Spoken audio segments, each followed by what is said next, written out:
dia, estudantes, bom dia, terceirão. Última etapa no nível de educação básica de vocês. Ano que vem inicia-se, a trajetória de vocês em busca de seus projetos de vida pós-escola. E o professor vai falar um pouco sobre isso também nessa videoaula de encerramento do segundo bimestre, com feedback, explicando a intencionalidade e a importância das atividades que nós desenvolvemos na disciplina de arte até aqui. Bom, pessoal, conforme vocês devem ter percebido, nós estudamos ao longo desse semestre, na verdade, a arte contemporânea e os principais movimentos de arte contemporânea no mundo. No primeiro bimestre começamos com os conceitos iniciais, falamos sobre pop art ou arte popular, sobre optical art ou op art. Também falamos a questão já no segundo bimestre sobre a questão da arte de rua, dando ênfase no grafite. Falamos sobre as apresentações ou poemas, as estátuas vivas, performance, colantes ou autocolantes, a famosa street art, e entre outros. Bom, pessoal, vocês tenham a sorte de, no terceiro ano do ensino médio, no componente curricular em arte, vocês estudarem todas as esferas da arte contemporânea ou da contemporaneidade. Toda forma de manifestação artística desenvolvida e surgida após o final do modernismo e principalmente com o fim da Segunda Guerra Mundial e o fortalecimento dos movimentos de vanguarda e contracultura. Por que o professor bate muito em cima desse ponto para vocês?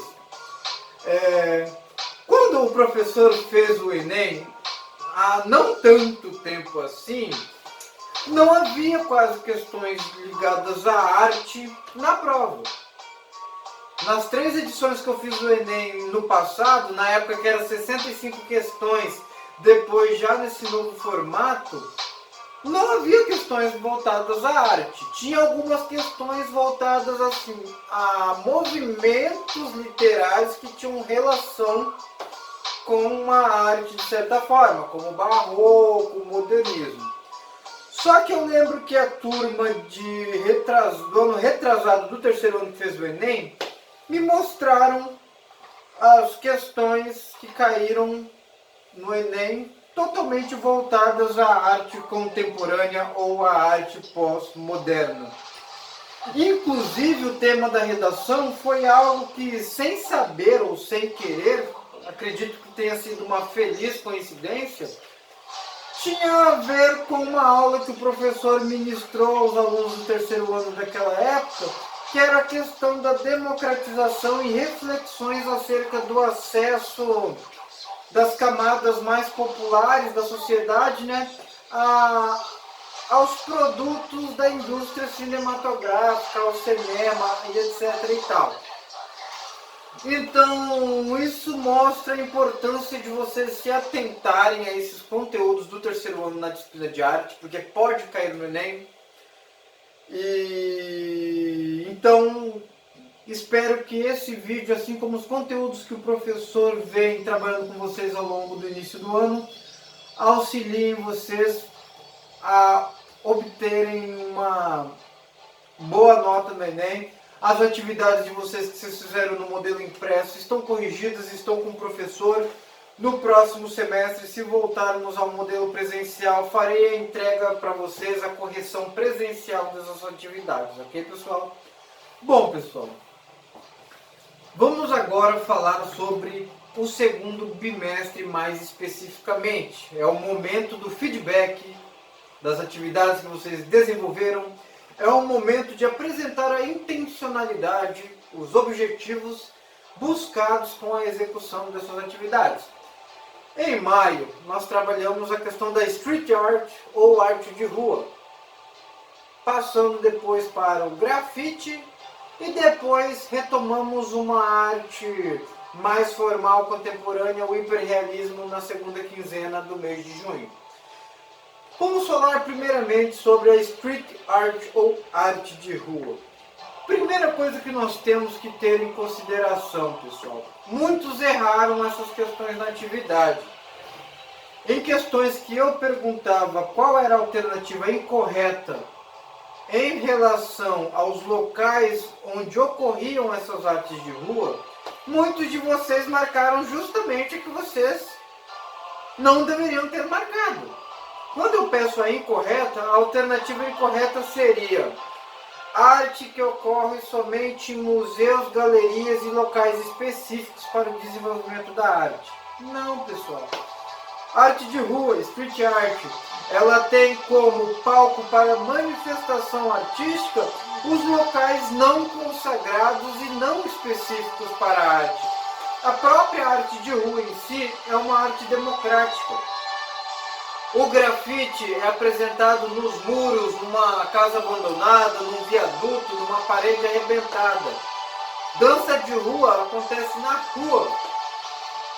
Cartazes, colagens e street art são coladas em tapumes, em viadutos, ou seja, a arte de rua foge dos locais consagrados e formais de apresentação da arte. Ou seja, grafite, performance, essas coisas, de fato, street arts urbanas, tem nos espaços públicos, como ruas, viadutos, muros, praças, calçadas, como palco para manifestação de suas artes, desprendendo do formalismo da representação artística numa galeria, num museu. Bom, pessoal, dentre essas artes urbanas, nós temos as performances.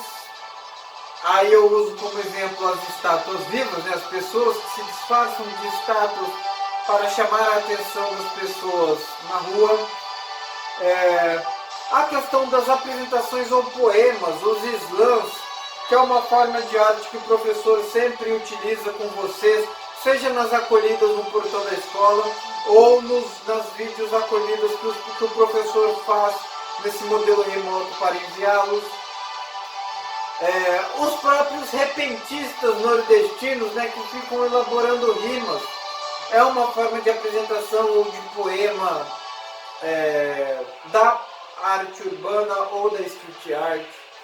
O grafite, que nós trabalhamos muito essa questão também na primeira quinzena de junho, que é a representação artística através da stencil art ou da spray art, sobre o muro, sobre a estrutura de um viaduto, uma parede abandonada, que tem hoje no Brasil, né, muito bem representada com o Cobra, os Gêmeos, o Gilberto Esp de Campo Grande, o Curumec de Campo Grande, entre muitos outros grafiteiros brasileiros que estão ganhando o mundo afora aí com a sua arte, mostrando que a arte, além do contemporânea de rua, além de mais democrática e fugir dos espaços consagrados de arte, tornou-se mais democratizada, mais acessível, onde você muitas vezes não precisa mais pagar um ingresso para entrar numa galeria ou num museu ou numa exposição para apreciar a obra de arte.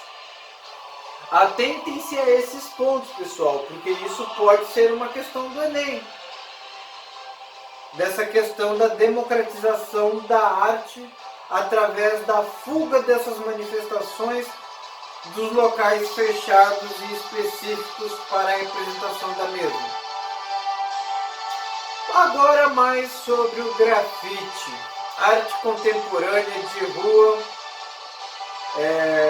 muito influenciada inicialmente pela pichação, depois emprestando elementos da pop art ou da arte popular, tornou-se uma forma de representação mais elaborada, com mais cores, mais desenhos, representados em qualquer espaço urbano.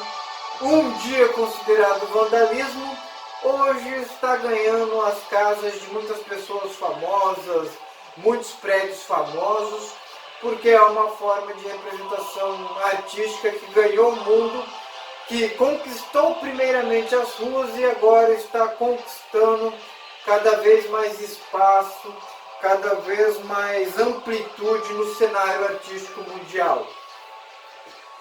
No grafite, pessoal, nós temos duas formas principais. A spray art mais livre, onde o artista, através do spray e das ponteiras, os capzinhos de spray específicos, desenvolve seus desenhos. E a stencil art, onde o grafiteiro elabora um pré-desenho numa cartolina, no papel cartão, depois extrai a forma do desenho com o spray através desse stencil que ele faz previamente num suporte, numa cartolina, no papel cartão, etc. e tal.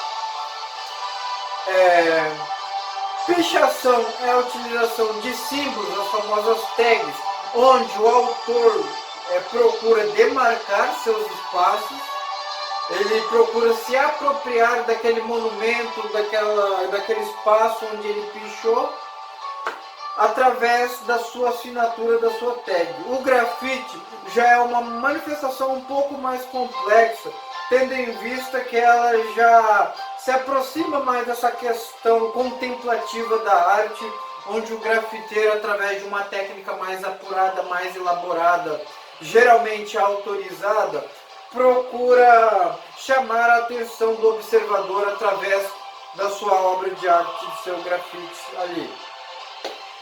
Bom, retornando um pouco às artes mais formais, nós estudamos na segunda quinzena de junho a união da fotografia com a pintura ou com o desenho, né? O fotorrealismo ou o hiperrealismo.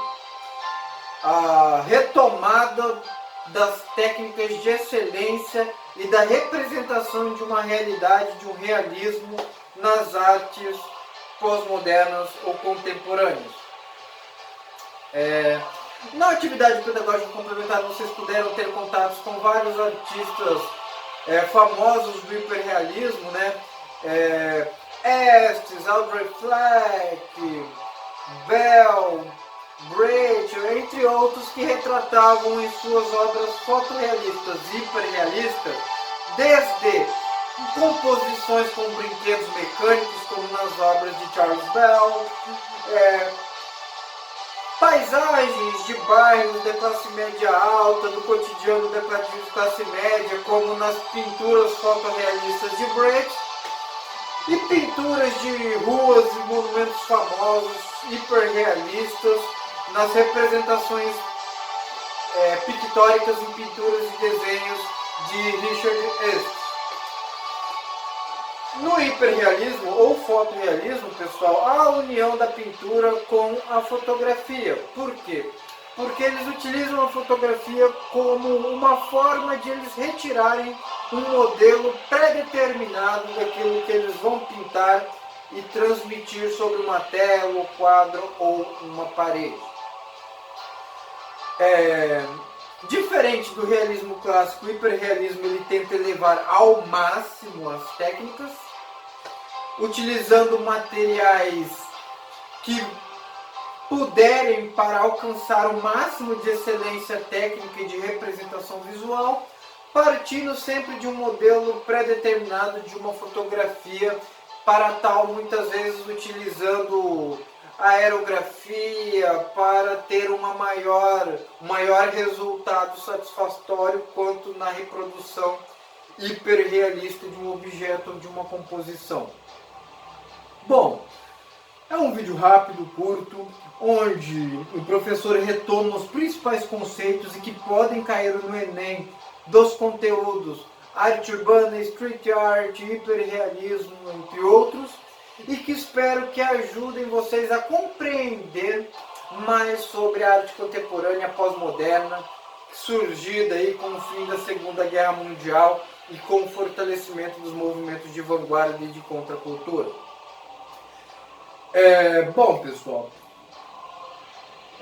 o professor, a nossa disciplina, ela tem como objetivo determinado pela nossa ementa e como objetivo determinado pelo professor bater em cima desses conteúdos, porque são os que podem cair no Enem esse ano.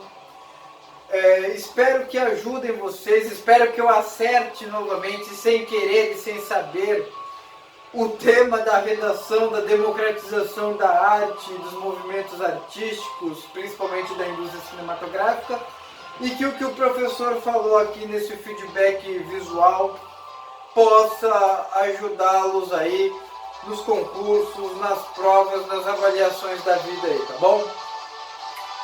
As atividades de vocês estão com o professor, estão todas corrigidas, guardadas. Assim que nós retomarmos o presencial, o professor fará a entrega para vocês, fará novamente a correção com vocês ali no presencial, olho no olho. Tenham todos uma ótima férias, espero que descansem esses 15 dias aí e que tenhamos um bom retorno no dia 21, tudo bom? Até mais, terceiro ano, saudade de vocês!